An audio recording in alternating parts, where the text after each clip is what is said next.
Hello guys, this is the day one of our playlist, and in this day one, we are gonna cover the topics of primitive preposition, compound preposition. Okay. After that, we will see that examples of primitive preposition and compound preposition. And in the next topic, we will take the topic of basic logic operations. In that operations, we will first see conjunction, then disjunction, negation, conditional, and biconditional. With that, we will also see the examples and where it is applied. Okay. So we are gonna start up with the series now. Just take your pen and book with you and just start up with us. Okay. Okay, guys. So we are at the screen now, and this is what I was talking about, the day one syllabus.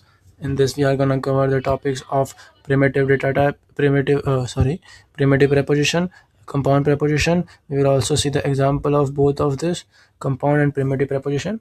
After that, we will see the topic of basic logic operations. In that, we will cover conjunction, disjunction, negation, conditional, and biconditional. Okay, and we will also see the examples and the truth table for all this. With all truth table, also we will see that how it works. Fine. Okay, let's start.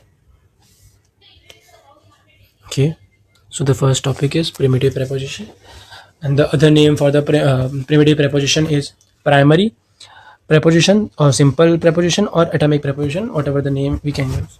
Okay, so the definition is statement is said to be primitive if it cannot be broken into simpler preposition or statements. Okay, so in this example, what is written? Roses are red. Okay, we can't break this sentence. In this sentence, roses are red. We can't break the sentence into more simpler forms or more simpler statements. The same way, the second example is every even number is divisible by 2. So this is one complete sentence. We can't break this sentence into many more sentence, or we can't just make it into multiple sentence. Okay, so this is all about primitive primitive preposition and example of this too. Okay, now we will see compound preposition. In this compound preposition, the other name for this is molecular statement, molecular preposition, or composite statement or preposition. Okay, we will see the definition for this.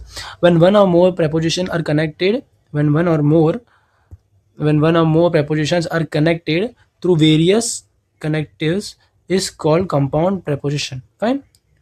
In this, we will take the example in Jack and Jill went up the hill. So here there are two persons, Jack and Jill. Went up the hill is the same statement. These two are connected by the connective and. Okay, you can see this. This and is connecting both the names and both the persons. In the same way, in the second example, there are two names. Roses are red and violets are blue. So there are two flowers, roses and violets. So the categories of both are connected by the word, the connective and. Okay, so this is all about compound preposition, and this is also example for this. Now we will come on basic logical connections and that part. As I told you here that we are going to see this basic logical operations. In this, the first part is conjunction, second disjunction, third negation, fourth conditional, and fifth is biconditional. So we will see one by one the topics of all this. Okay.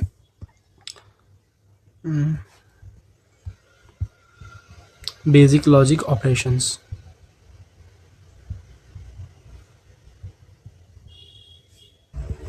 This, the first one is conjunction.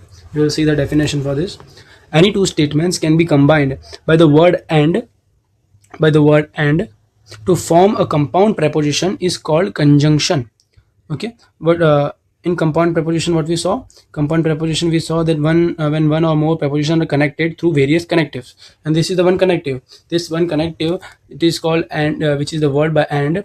By this, we combine many more than two statements. Okay, so we'll see the same example. Roses are red and the violets are blue. Okay, so there are two statements combined by the word and. So this is the sign for conjunction, like this shows the conjunction. Okay, and now we will see the truth table for this. We also know that when there are two values, so here there is two table and we have two values, p and the other one is q. 1 second.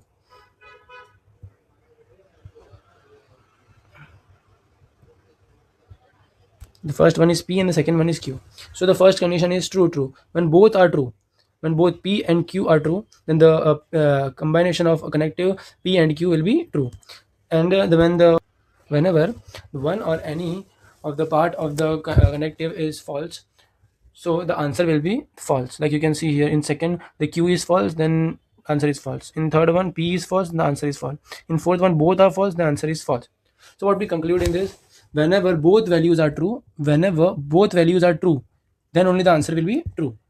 Whenever, if even one value is false, if even one value is false,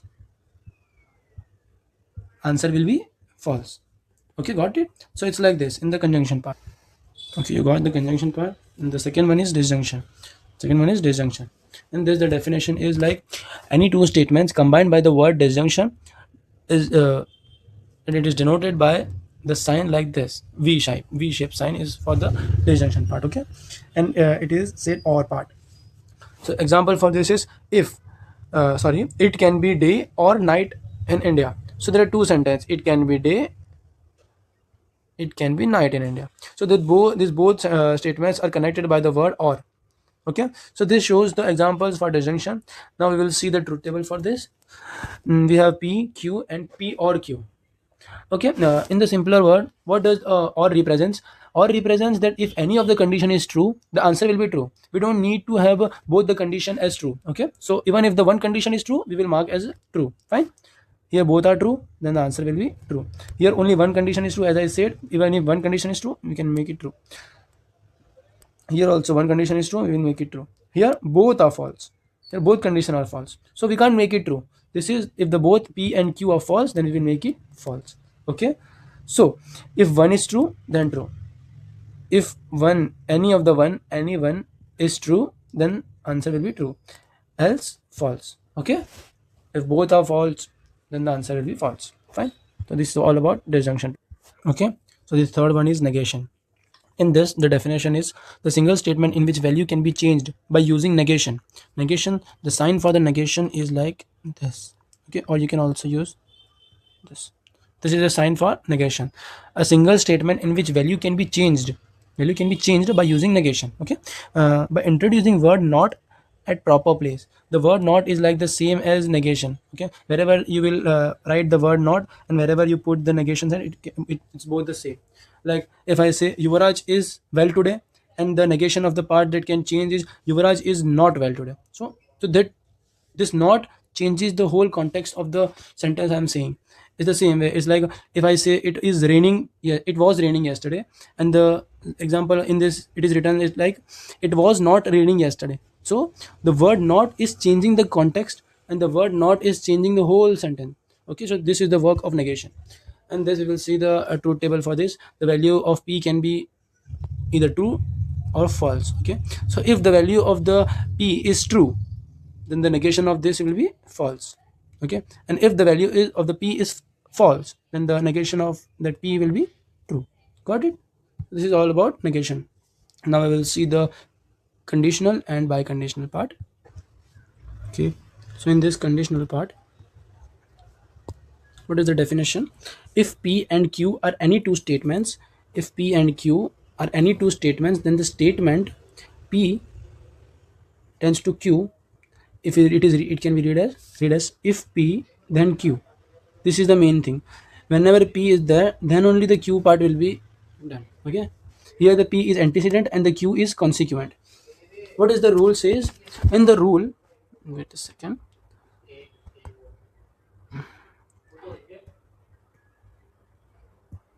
The rule says what? When p has truth value t, when p has truth value t and q has truth value f, then p tends to q has truth value f, otherwise it will be true. Okay, it is the same part. Now we will see the truth table part, then you will find it in a nice way. Just a second. See, so if I have this value p and the other value is q, and the third value will be p tends to q, p conditional q. Okay, so the two what will be the truth table? True true, true false, false true, and the last one will be false false. Okay, so in this last one will be false false. So what was the rule? Whenever the p is true, p is true and the q is false, then only the conditional will be false, and in all part the condition will be true. Okay, It's like this. We read in this rule now that p has truth value f and the q has truth value, sorry, the p has truth value t and the q has truth value f, then p tends to q has truth value f, otherwise it has the truth value t. So whenever the condition is like tf, p is t, p is t and the q is f, then only then and only then the p tends to q will be q, p tends to q will be false, and other in all conditions the answer will be true. Okay, got this conditional part? Okay, so the last topic is biconditional, and in this the definition is like, if p and q are two statements, if p and q are two statements, then the statement p tends to q and q tends to p, we can read it like p if and only if q. Okay, we'll mark it as red so you guys can have this. Okay, p if and only if q. So what this rule says, just get this: the statement p tends to q and q tends to p has the truth value t whenever both p and q have identical truth values. Okay, so what do you mean identical? When both the p and q part will be true, or the both the p and q part is false, both the statements are either true or both the statements are either false, then and only then the then and only then the condition will be true. Okay, now we will see the truth table for this. In this truth table, what is like this? P, q, and p tends to q or q tends to p. Fine. So what are the four truth tables we can take? Is like, first one is tt, tf, ft, ff. So when in these two things p and q are either both are true, and in here both are false. So whenever the both p and q are false, then only then the condition will be true, as we read the rule. Okay, and other in other parts of the sentences the answer will be false. Fine. So this is what all about your basic logical operations. I hope you guys understood this. In the next video we will see the more examples for this, by combining all this part of the basic logical operations, and we will see some multiple examples for that. Okay, thank you guys, have a nice day.